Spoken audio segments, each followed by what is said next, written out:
ата эне бар го, баласын намаз окубаса дагы, арак ичсе дагы, уурлук кылса дагы, дүйнөдөгү эң начар адам болсо дагы баласын не дейт? Баласын жактайт, жакшы көрөт.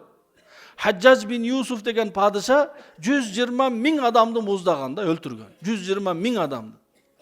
Өлөр кезинде апасы айткан экен: "Ай балам, сен акыретте акыбалың кандай болор экен? Шунча адамды жанын кыйдың" дегенде, жанагы адам айтат экен: "Апа, эгер кыямат күнү Аллах Таала менин каяка барарымды сага табыштап койсо, айт балаң каяка барсың десе, сен не кылар элең?" десе, "Албетте балам, сен эми аяп тозокко түшпөсүн, бейишке түшсүн дейт элем да" десе, "Апа, анда сиз ойлонбоңуз, Аллах Таала сизден 99 эсе көбүрөөк мейримдүү" деген экен.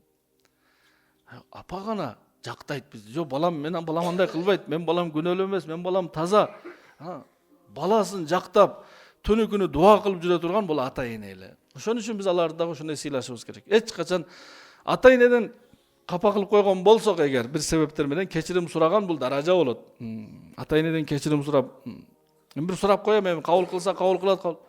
Текебирчиликти ата энеге кылбашыбыз керек да. Алардын сөзүнү жүрөккө түйүп албашыбыз керек. Капа кылган, мени урушкан ата энем. Урушат да. Акысы бар да.